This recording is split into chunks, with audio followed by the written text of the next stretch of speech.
सर्वांना जय महाराष्ट्र भावांनो. आज जे ओला उबेर संदर्भात जी मीटिंग होती त्या मीटिंगसाठी आपले केशव साहेब गेले होते, पण त्यांना म्हणजे जे अपेक्षित होतं ते काही उत्तरं मिळाले नाहीत.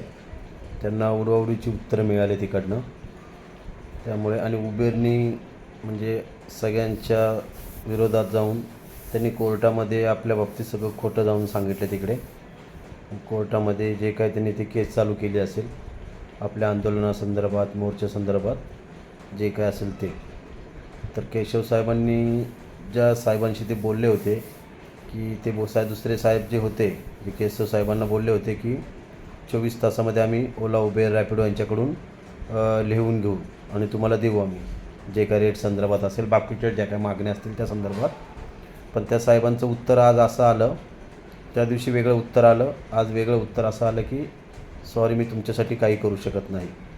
म्हणजे सरळ एक गोष्ट अशी होती की ही सगळी मिलीभगत आहे. म्हणजे एक इंडियाचा बाहेरचा ॲप येऊन आपल्या इंडियातल्या अधिकाऱ्यांना कब्जात घेतो. ही गोष्ट म्हणजे एक लाजिरवाणीच गोष्ट आहे. म्हणजे एक गोष्ट जर बघायला गेलं तर, कारण आपले इंडियातले अधिकारी, आपल्या महाराष्ट्रातले अधिकारी, आपले महाराष्ट्रीयन अधिकारी आज त्या उबेर कंपनीची साईड घेऊन बोलतात. म्हणजे आपल्यासारख्या चालक, मालक, ड्रायव्हर भावांनी करायचं काय हा प्रश्न पडतो. आता केशव साहेब आपल्यासाठी खूप काही करत आहेत. आता 90% आलेलं आहे. 10% पण पूर्ण होतील, 100%पर्यंत जाईल सगळं. फक्त आपण सगळ्यांनी मिळून केशव साहेबांना सपोर्ट करूया. आणि दुसरी गोष्ट असं की जे आता ह्याच्यापुढे जे आंदोलन चालणार होतं, जे बंद पुकारणार होतं आपण, स्ट्राईक परत एकदा, ते आपण करू शकत नाही. कारण तशी कोर्टाकडून ऑर्डर आलेली आहे आणि जर आपण तसं काही करायचा प्रयत्न केला तर आपल्यावरती केसेस होणार आहेत. त्याच्यामुळे असं कुठलाही प्रकार करायला जाऊ नका, जेणेकरून काही तुम्हालाही प्रॉब्लेम होईल, बाकीच्यांनाही प्रॉब्लेम होईल. त्याच्यामुळे आता केशव साहेब काय सांगतील त्या हिशोबाने आपण चालू आहे. एक 2-3 म्हणजे आपल्याही साईडनी केशव साहेबांनी वकील दिला आहे कोर्टामध्ये, हायकोर्टामध्ये. आता हायकोर्टामध्ये काही निर्णय असतील ते 2-3 दिवसात समजतील आपल्याला. तेवढं आपण वाट पाहू शकतो. आणि दुसरी गोष्ट, कुणीही ते उबेर चालवू नका. अनइन्स्टॉल केलं तर खूप चांगलंच आहे. आणि जरी कुणी चालवत असेल तर तुम्हाला फायदा होईल अशी ट्रिप उचला जी खूप हाय रेटवाली असेल तरच. आणि जे काय कचरा येतो ना छोटा मोठा, ते उचलू नका. उचलून उबेरला फायदा करून देऊ नका. आणि उबेरचं जेवढं नुकसान होईल तेवढं चांगलं आहे. कस्टमरलाही सांगा की उबेर हा इंडियन ॲप नाही आहे, बाहेरचा आहे. आपल्या देशातले ॲप वापरा, दुसऱ्या देशातल्या ॲपला फायदा करून देऊ नका. हे तुम्ही कस्टमरला सांगा. कस्टमरला आपल्या विश्वासात घेऊन सांगा, जेणेकरून कस्टमरही ते वापरायचं बंद करतील. आणि शक्य तेवढं ते उबेर फ्लीट गाड्या जेवढ्या बंद करता येतील तेवढं बंद करा. आणि चालवणारे पण सगळे आपले ड्रायव्हर भाऊच आहेत. त्यांनी जर त्यांच्या गाड्या सोडल्या तर त्यांच्या गाड्या चालणार नाही. त्यामुळे शक्य तेवढं ड्रायव्हर भाऊंनी ते उबेर गाडीवर, फ्लीटवरती काम करणं सोडून द्या. जेवढं त्यांचं आपल्या भारत देशातून बाहेर काढता येईल त्याचा प्रयत्न करा उबेरला.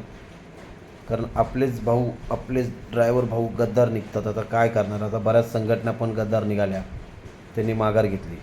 आता केशव साहेब आपल्यासाठी जर काही करायचा प्रयत्न करतात त्यांना सपोर्ट करा, एवढीच विनंती आहे. आता पुढे जाऊन केशव साहेबांनी सांगितले की 2-3 दिवसानंतर जे काही ते हायकोर्टामध्ये समजेल. तर उबेरने खूप मोठा धोका दिला आहे. म्हणजे म्हणतो ना, गोड बोलून पाठीत खंजीर खुपसणे ह्यालाच म्हणतात. तसं काही उबेरने केलेलं आहे. आणि त्यांना बोलण्यापेक्षा हे आपले अधिकारीच खूप मॅनेज झाले, काय झाले ते त्यांनाच माहिती आहे. आता आपण काय बोलू शकत नाही. पण खूप विचित्र वागले लोक आपल्यासोबत. कुणालाही म्हणजे काळजी नाही आहे, चालक मालक सगळ्यांची, कुणाची ड्रायव्हर भावांची. फक्त केशव साहेबच आपल्यासाठी लढत आहेत. त्यांना सपोर्ट करा. जेवढं शक्य आहे तेवढं भारत देशातून हद्दपार नाही केलं तरी आपल्या महाराष्ट्रातनं तर करूच शकतो ना आपण. महाराष्ट्रातनं तर उबेरला आपण हद्दपार करू शकतो का. सगळ्यात जास्त प्रॉफिट त्याचं महाराष्ट्रामध्ये. त्यामुळे उबेर आता खूप वेगळ्या तरावर चाललेलं आहे. त्याच्यामुळे जेवढं शक्य होईल तेवढं उबेर वापरणं बंद करा. सर्वांना नम्र विनंती. आणि आपल्या भावांनी एकमेकांना सपोर्ट करा. बाकी बघू कसं होते पुढं. जे काय असेल ते अपडेट तुम्हाला देत राहू. जे अपडेट आम्हाला भेटतील ते अपडेट देत राहू. आणि दुसरी गोष्ट, माझी बऱ्याच यूट्यूबर लोकांना एक विनंती अशी आहे की तुम्ही जे डेली जे बिझनेस करताय, जे गाडी चालवताय, ते उगाच मोबाईलवरती दाखवून जास्त मी एवढा बिझनेस केला, तेवढा बिझनेस केला, हे दाखवत बसू नका उभे. व सगळं जे कोणी यूट्यूबर आहेत ते बरेच यूट्यूब वापरून मी एवढा धंदा केला तेवढा धंदा केला करून बाकीचे आपल्या जे चांगले काम धंदा करतात ते त्यांना ह्या क्षेत्रात बोलू नका. कारण ह्या क्षेत्रामध्ये खूप हालत बेकार आहे सध्याला. ड्रायव्हिंग लाईन चालक मालक ह्यांची सगळ्यांची खूप अवस्था बेकार आहे. त्यामुळे तुम्ही तुमचं यूट्यूबवरती जो बिझनेस करताय ते तुम्ही बाकीच्यांना दाखवता. ते बिचारे तुमचं यूट्यूबवरचं बघून कधी धंदा असतो कधी नसतो, अपडाऊन होतो राहतो, बिझनेस आहे. तुमच्याकडे बघून ती लोकं गाड्या घेतात आणि मार्केटमध्ये उतरतात. नंतर ही अशी अवस्था होऊन बसती. मग त्यांचे हप्ते फेडणं हे फेडणं त्यांच्यासाठी खूप कठीण होऊन जातं.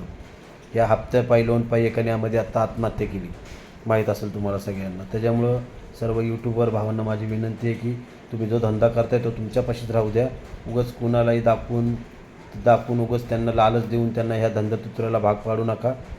आपण सगळे या धंद्यात आहोत, आपल्याला चांगले माहिती आहे की आपल्याला काय त्रास होतो आहे काय नाही. एवढीच माझी नम्र विनंती आहे. जय हिंद, जय महाराष्ट्र.